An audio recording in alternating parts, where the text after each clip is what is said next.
Bon, Kartov, on va. Alors, on continue. Le Hachem dans les Ilchot Tzitzit. Alors, hier, on a dit que une personne qui a un plaid, d'accord, qu'elle utilise en journée, lorsqu'elle est chez elle à la maison sur le canapé, et il a 4 coins, d'accord. A priori, il faut mettre dessus le tzitzit. Et c'est pas un a priori, c'est sûr, il faut mettre le tzitzit. Pourquoi? Parce que c'est un habit avec lequel il se couvre, qui a 4 coins, un habit du jour, donc il faut mettre le tzitzit. Maintenant, il y a notre ami David qui a soulevé, d'accord, quelque chose d'intéressant, relevé quelque chose d'intéressant. Est-ce que on a l'obligation de mettre le tzitzit sur n'importe quel habit qui a été tissé avec n'importe quel textile, matière? Alors lorsqu'on regarde le Shulchan Aruch, c'est vrai, le Shulchan Aruch il dit En chayav betzitzit minat Torah ela beged pishtim o shel tzemer rechelim. D'après la Torah, on a l'obligation de mettre les tzitzit sur le coin de nos habits, que si l'habit du tzitzit il est fait en laine ou en lin. D'accord? Mais si maintenant il est fait d'autres minimes, c'est-à-dire il est fait avec d'autres matières, d'accord, que du lin ou de la laine, exemple il est fait en coton ou en polyester, en chayavim betzitzit ela min derabanan. L'obligation de mettre les tzitzit, elle n'est pas d'ordre toraïque, mais elle est d'ordre rabbinique. Donc c'est vrai que lorsqu'on a un plaid qui est en polyester, on n'a pas l'obligation de la Torah de mettre le tzitzit. Mais en tout cas, d'ordre rabbinique, on a l'obligation de le mettre. Est-ce qu'on va faire une bénédiction dessus? Bien sûr qu'on va faire la bénédiction. Pourquoi? Parce que ça reste Asher Kideshanu b'mitzvotav. Pourquoi? Parce que les sages, ils nous ont dit que même si on a un habit qui est en coton, il faut mettre dessus le tzitzit. Maintenant, ça c'est que d'après le Shulchan Aruch. D'après le Rama, Veyesh Omrim, Dekulu Chayavin Mideoraita, Vachil Cheta.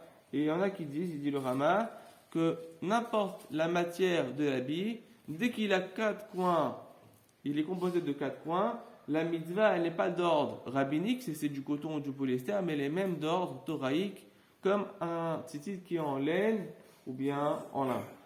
Donc du coup, on a quelque chose d'intéressant ici. Une personne qui veut s'acheter un talit gadol. Elle veut s'acheter un talit pour la prière. Ou bien elle veut s'acheter un talit katan qu'on met sous les habits.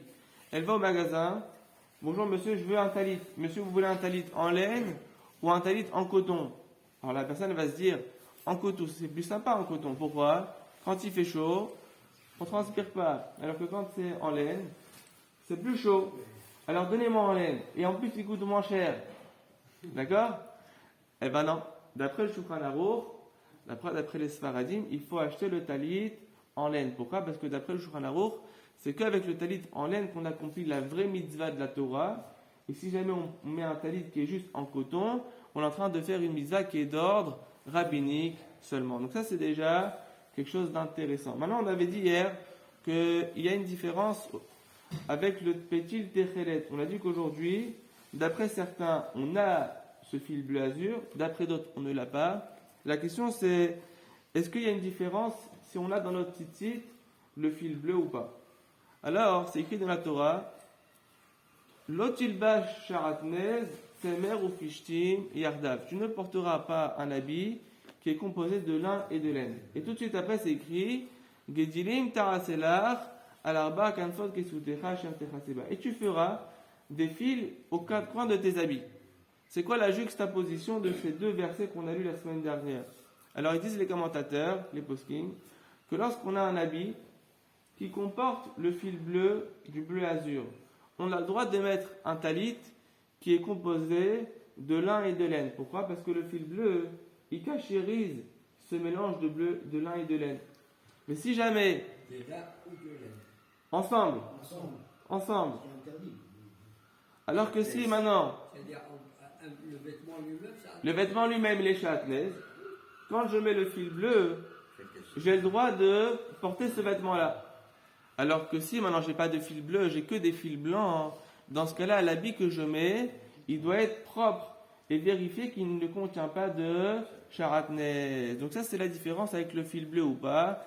Mais en tout cas, comme on l'a dit hier, qu'on ait le fil bleu ou qu'on n'ait pas le fil bleu, la mitzvah, elle reste d'ordre toraïque et on accomplit la mitzvah. En Eretz Israël, il commence à vendre de plus en plus de fils bleus Parce qu'il y a des décisionnaires qui ont dit, ça y est, on l'a trouvé. Comme c'est écrit tous les 70 ans dans le Yam Agadol, donc la mer Méditerranée, il y a, d'accord, une sortie de poissons, de ces coquillages-là qui ont cette couleur bleue, d'accord. Et bien entendu, ça coûte cher.